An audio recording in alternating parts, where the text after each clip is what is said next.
Hello everyone, welcome to class. तो आज हम ड्रामा के इंपॉर्टेंट लिटरेरी टर्म्स को समझेंगे। तो सबसे पहले देखते हैं कि लिटरेरी टर्म्स होता क्या है। ऐसे words and concepts used to analyse a literary work, to understand its structure, identify techniques, explain character and events and to interpret meaning. तो ड्रामा टर्म्स को हमने 4 फॉर्म्स में डिवाइड कर लिया है, जो कि है dramatic form, tragic structure, dramatic speech and dramatic techniques.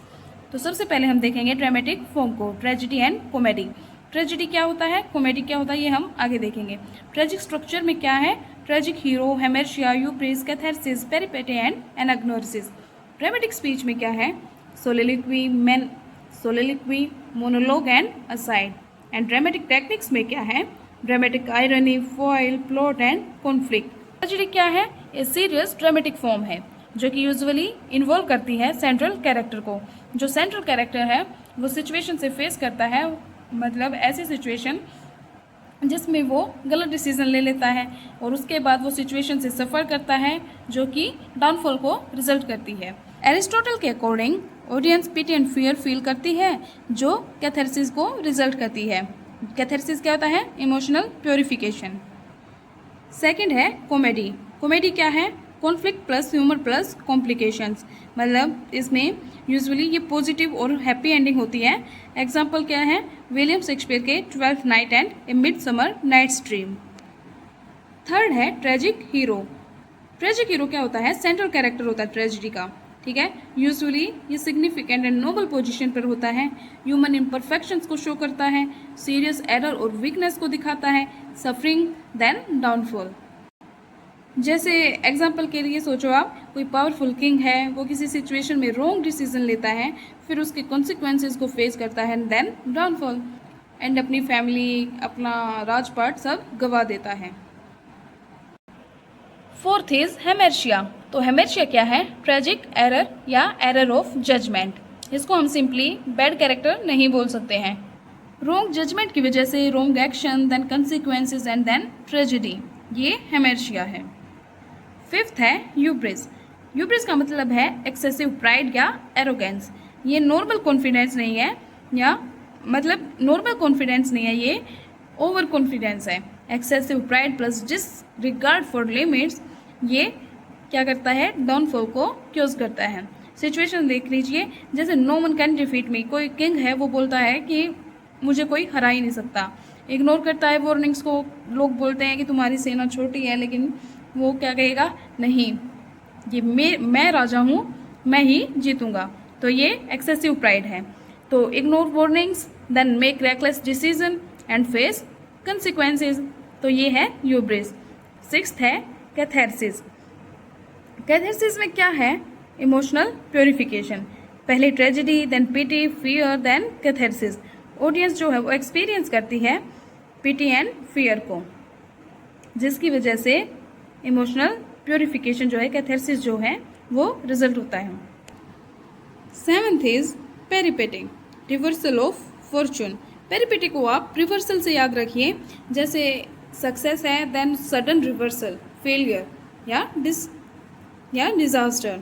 Example, कोई राजा है, वो जीत जाता है, लेकिन सडनली उसे पता चलता है कि उसने दूसरी जगह पर अपना जो है सब गवा दिया है। तो ये है पेरिपेटी। एट्थ है एनाग्नोरिसिस। एनाग्नोरिसिस क्या है, रिकॉग्निशन। पेरिपेटी को जैसे आपको रिवर्सल से याद रखना है, वैसे ही एनाग्नोरिसिस को आपको रिकॉग्निशन से याद रखना है। इसमें क्या होता है, character discovers an important truth. पहले उसको नहीं पता होता, फिर उसको पता चलता है, देन रिकॉग्निशन। नाइन्थ है सोलिलोक्वी। इसमें जो है कैरेक्टर है वो अकेला होता है, वो अपने थॉट्स को तेज से बोलता है, देन जो ऑडियंस है वो उसके इनर थॉट्स को समझती है। एग्जाम्पल है हैमलेट। हैमलेट में जैसे वो अपने आप से बात करते हुए बोलता है ना, टू बी और नॉट टू बी, ऐसे ही ये सोलिलोक्वी में होता है। 10th है मोनोलॉग। मोनोलॉग में क्या होता है, एक कैरेक्टर होता है और उसकी स्पीच को एक्सटेंड करता है, किसकी स्पीच को, अपनी ही स्पीच को। 11th है असाइड। इसमें जो कैरेक्टर है वो सीधा ऑडियंस से बात करता है, यानी मतलब ऐसे face to face talk type नहीं, जैसे अदर्स सपोजली डोंट हियर, बहुत सारे लोग हैं लेकिन वहाँ पर क्या हो रहा है कि वो कैरेक्टर जो है वो तेज़ी से बोल रहा है, तेज़ से बोल रहा है, जिससे ऑडियंस उसके दिमाग में जो चल रहा है वो समझ सकें। पर्पज़ क्या होता है इसका? सीक्रेट इंटेंशंस को दिखाना, private comment and audience information. 12th है dramatic irony. Audience knows but character does not, मतलब इसमें ऑडियंस को पता होता है लेकिन कैरेक्टर को नहीं पता होता कि क्या होने वाला है। सिचुएशन है, जैसे ऑडियंस को पता है कि ये खतरे में है लेकिन कैरेक्टर को लगता है कि वो सेफ है। इसका जो रिजल्ट करता है टेंशन एंड सस्पेंस को।